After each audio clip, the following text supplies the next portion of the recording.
3. Shalom alaikum Katkizen. Sekarang saya ada di Korintus. Ini wilayah Korintus lama. Kalau Korintus yang baru ada di sebelah sana dekat dengan pelabuhan. Ini tempat di mana Rasul Paulus pernah datang ke tempat ini. Nah, sekarang yang saya tempat berdiri ini adalah Bema, itu tempat pengadilan, tapi juga tempat untuk pengumuman dari pemerintah Romawi. Mereka mengumumkan segala sesuatu dari sini. Karena apa? Di belakang agak ke kanan sana itu ada kuil dewa. Di depannya ada tempat orang jualan, di belakangnya juga ada tempat orang jualan, sehingga di sini banyak umat atau banyak rakyat berkumpul. Nah, kalau rakyat berkumpul, maka pengumuman-pengumuman penting disampaikan di sini. Karena di belakang kamera itu, di belakang kamera sana adalah kantor pemerintah.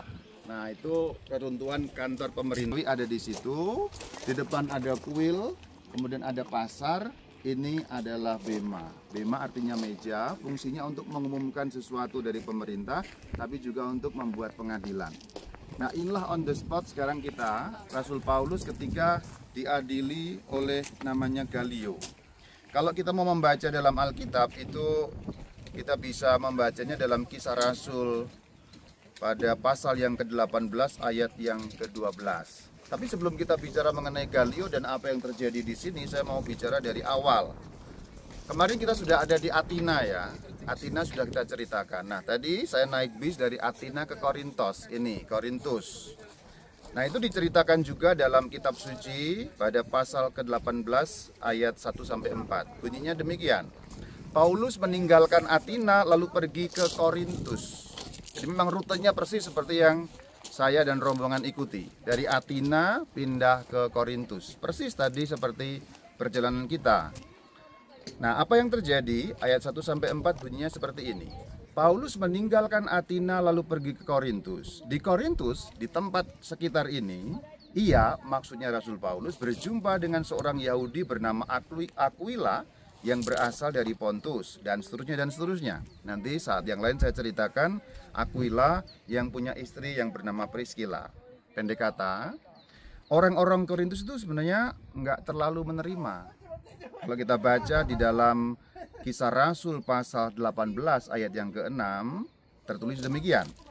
Ketika orang-orang itu memusuhi dia dan menghujat, orang-orang Korintus, nah dia itu Rasul Paulus dan menghujat, ia, maksudnya Rasul Paulus, mengebaskan debu dari pakaiannya. Ini kebiasaan orang Yahudi kalau mendapat penolakan. Mereka mengebaskan debu, tanda udah nggak mau urusan dengan kamu lagi.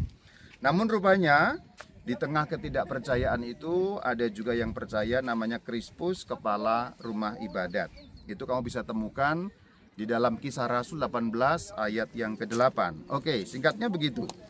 Kebanyakan nggak terima, tapi ada satu keluarga yang terima, yaitu keluarganya kepala rumah ibadat bernama Krispus. Nah, kemudian keadaan ketidakpenerimaan itu menimbulkan permusuhan, bahkan kemudian Rasul Paulus disidangkan. Kita dapat baca dalam Kisah Rasul 18 ayat yang ke-12. Bunyinya demikian. Setelah Galio menjadi gubernur di Akaya, bangkitlah orang-orang Yahudi bersama-sama melawan Paulus. Nah, Paulus dilawan, lalu membawa dia ke depan pengadilan. Inilah pengadilannya. Nah, inilah tempat pengadilannya. Jadi saya katakan di belakang itu kantor pemerintah. Ini namanya Bema untuk pengumuman penting. Tapi juga kalau untuk orang Romawi ini juga merupakan sidang pengadilan. Maka tadi ketika kita membaca, lalu membawa dia ke depan pengadilan, dianya Rasul Paulus. Pengadilan yang dimaksud adalah Bema. Jangan bayangkan seperti pengadilan negeri yang kita punya, ada ruangan, ada meja, bukan itu. Ini Bema. Jadi saya berdiri on the spot ini sekarang. Saya berdiri persis ketika 2000 tahun yang lalu lebih, Rasul Paulus dibawa oleh orang-orang Korintus, orang-orang Yahudi maksudnya yang tinggal di Korintus, yang memusuhi dia, dan dibawa ke ruang pengadilan. Nah, kemudian kalimat lanjutannya, Galio sama sekali tidak menghiraukan hal itu. Jadi Galio pada waktu itu sebagai gubernur di wilayah sini, Dia kan pasti kira-kira boleh kita bayangkan berdiri sekitar sini nih. Mungkin barangkali Galio di sini, orang-orang ada di sebelah sana. Kalau kita bisa perhatikan, orang-orang ada di sebelah ini, tangan kiri saya ini, ya. Nah, kemudian pasti Galio menghadap kepada orang-orang, Rasul Paulus di depannya. Apa yang dikatakan Galio? Dikatakan Galio sama sekali tidak menghiraukan. Dia nggak menerima laporan itu. Kenapa begitu? Karena sebenarnya harus kita pahami, Rasul Paulus seorang Yahudi. Yang menuduh itu orang-orang Yahudi. Jadi Galio nggak mau urusan dengan persoalan-persoalan keagamaan. Ini sebenarnya persis ketika beberapa waktu sebelumnya Yesus yang seorang rabi Yahudi itu dihadapkan sidang. Sidangnya siapa waktu itu? Pontius Pilatus. Ini sama persis. Pontius Pilatus penguasa Romawi wilayah itu. Orang-orang Yahudi menuduh Yesus bahwa ini adalah orang yang menghujat Allah. Pontius Pilatus mengatakan itu nggak ada salahnya, udah persis sama. Jadi sebenarnya kalau orang Romawi yang nggak ngurusi gitu-gitu sebenarnya. Maka Galio menolak mengadili, menolak laporan orang-orang Yahudi itu, dan beliau dikatakan terserah kamu. Ini bukan urusan politik, ini bukan urusan negara, ini bukan urusan hukum, ini adalah urusan agama kalian sendiri. Kenapa?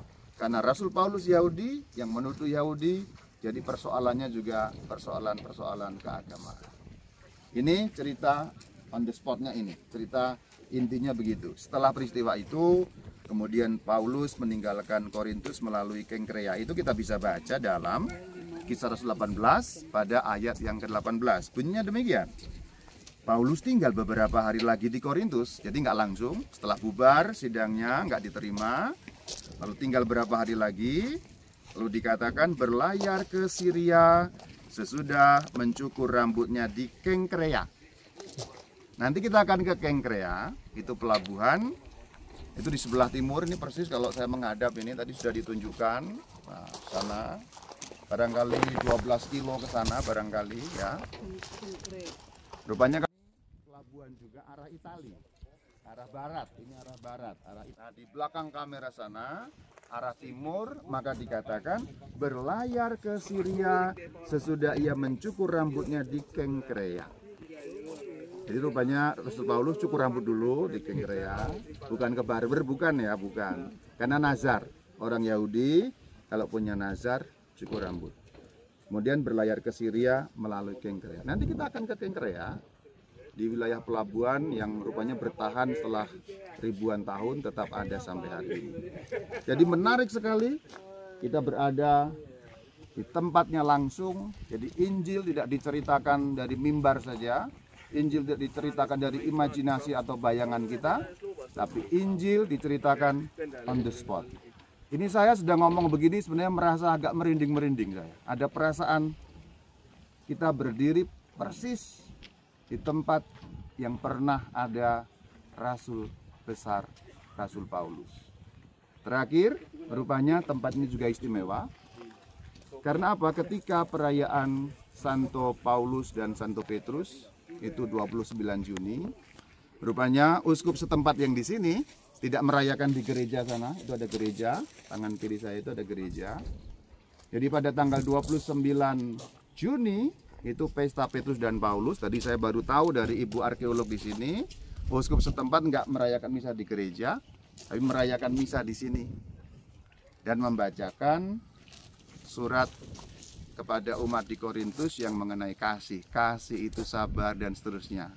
Nanti cari ayat berapa, saya nggak akan kasih tahu tuh. Ini nanti cari, kasih itu sabar dan seterusnya, dibacakan di sini, di mana Rasul Paulus pernah ada.